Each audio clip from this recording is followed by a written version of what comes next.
Sehingga 17 September 1995, pihak penyelamat masih bingung memikirkan misteri kehilangan seorang lagi mangsa tragedi letupan pesawat Fokker 50 penerbangan Malaysia di Kampung Seri Menanti.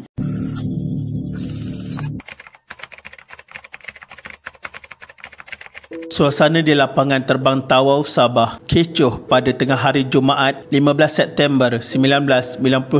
Orang ramai yang berada di dalam dan sekitar lapangan terbang itu tergamam, lebih-lebih penduduk perkampungan setinggan di tepi kawasan itu. Ketika jam menunjukkan 12.55 tengah hari, satu tragedi dahsyat berlaku di kawasan berkenaan. Pesawat Fokker 50 penerbangan Malaysia yang baru mendarat di lapangan terbang itu terbabas arah sehingga merempuh kira-kira 20 rumah setinggan di Kampung Seri Menanti yang terletak di hujung landasan. Kejadian cemas itu menyebabkan penumpang menjerit panik di dalam pesawat. Mereka menyedari ada sesuatu yang tidak kena terhadap kapal terbang berkenaan. Bagaimanapun, jeritan itu tidak lama apabila kira-kira 10 minit kemudian satu letupan kuat kedengaran sehingga menggemparkan penduduk sekitar yang pastinya sama sekali tidak menyangka kemalangan seumpama itu berlaku pada hari berkenaan. Selepas itu, penduduk yang masih terkejut menyaksikan tragedi itu melihat api mula menjulang di sebelah kanan pesawat. Kekhawatiran mula meresap pada minda tatkala memikirkan kebakaran akan menyambar penumpang di dalam pesawat. Beberapa penduduk yang khawatir letupan dan kebakaran akan merebak bertempiaran lari menyelamatkan diri dalam suasana kecoh. Jeritan penduduk meningkah, bunyi letupan yang menggegarkan kawasan sekitar. Dalam usaha itulah, sebaik keluar dari rumah masing-masing, letupan menyebabkan serpihan kayu dan pelbagai objek lain melayang ke merata arah sehingga mencederakan penduduk. Bahang api turut menyambar jasad sehingga menyebabkan tubuh melecur. Pada pukul 1.06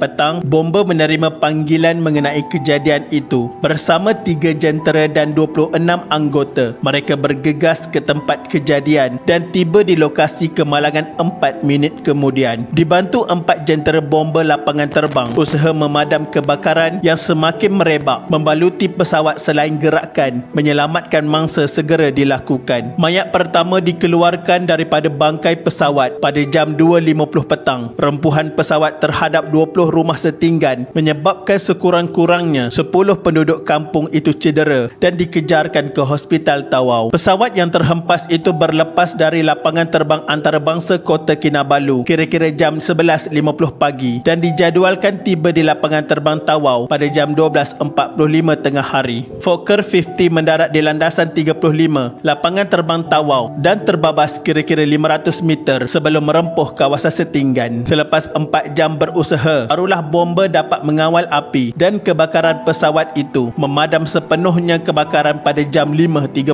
petang. Pasukan penyelamat dan orang ramai segera memenuhi kawasan kemalangan bagi memulakan gerakan mencari dan menyelamat mangsa. Operasi merekodkan seramai 34 daripada 53 orang yang berada di dalam kapal terbang berkenaan hangus manakala seorang penumpang masih belum ditemui. Bagaimanapun, 18 orang yang sempat bergegas keluar sebaik pesawat berhenti bergerak terselamat.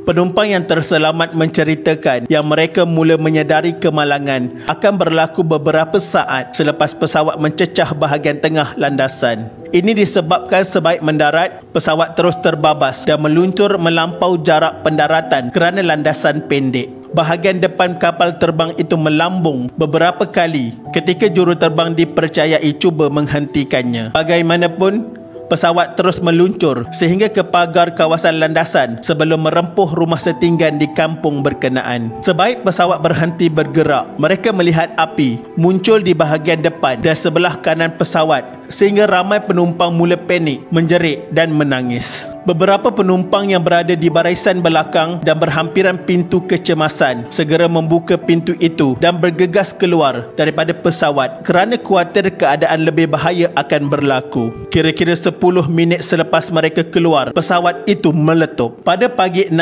September 1995, berita tragedi kemalangan kapal terbang itu mula memenuhi dada akhbar selain dilaporkan menerusi televisyen dan radio. Selain rentetan kejadian, pengakuan mangsa terselamat serta saksi kejadian turut dipaparkan dalam akhbar adalah nama mangsa termasuk mereka yang terkorban. Sehingga 17 September 1995, pihak penyelamat masih bingung memikirkan misteri kehilangan seorang lagi mangsa. Rekod operasi yang mereka jalankan mendapati 34 penumpang rentung, manakala 18 lagi berjaya menyelamatkan diri sebelum pesawat itu meletup dan terbakar. Tetapi di mana seorang lagi? Pagi itu juga, seorang lelaki kelihatan mundar-mandir di kawasan hospital di daerah itu. Kemudian lelaki itu berjumpa dengan pegawai bertugas dan mula memberitahu dia adalah antara mangsa nahas Fokker 50 yang terselamat. Kenyataan lelaki itu sekaligus menyelesaikan misteri dan kebingungan pihak berkuasa berhubung kehilangan misteri seorang daripada mangsa pesawat berkenaan. Dengan tampilnya lelaki itu, Haruni Ladai,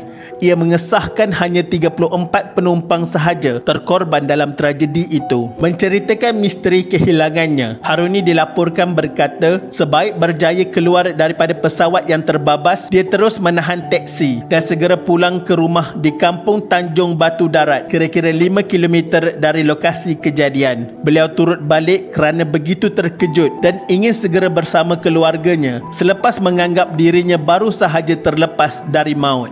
Dia mula menyedari yang pihak berkuasa tercari-cari kehilangannya selepas mendapati namanya disenaraikan sebagai penumpang yang terkorban. Dia kemudian tampil bagi menyatakan dirinya terselamat dalam tragedi itu kepada pihak berkuasa. Sementara itu, gerakan mencari dan menyelamat mangsa yang mungkin terselamat dalam nahas pesawat Fokker 50 itu dihentikan tengah hari, sehari selepas hari kejadian.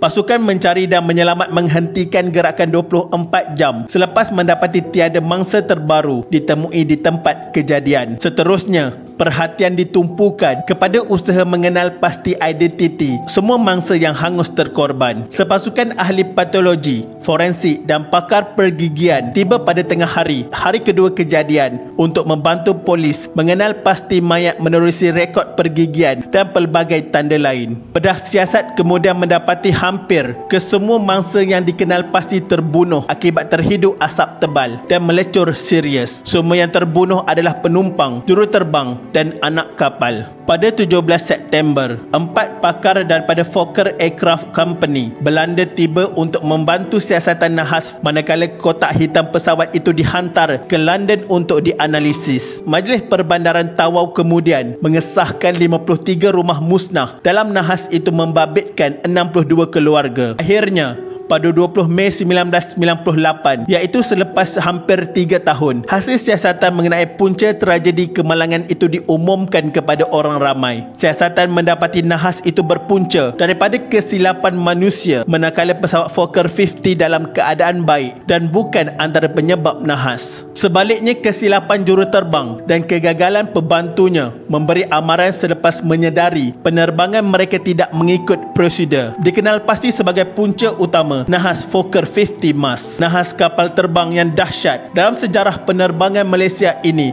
telah membuka mata semua pihak tentang perlunya sebuah landasan terbang yang lebih panjang landasannya. Maka 6 tahun selepas nahas Fokker 50, lapangan terbang Tawau yang baru yang menelan belanja RM228.34 juta telah beroperasi pada 1 Disember 2001. Maka begitulah kisah yang melanda penduduk Tawau. Mungkin sebahagian kita sudah melupai tragedi ini, tetapi bagi penduduk Tawau, ianya akan sentiasa menjadi satu sejarah hitam terbesar bagi penduduk di situ. Al-Fatihah kepada semua mangsa yang terkorban. Sekian, terima kasih.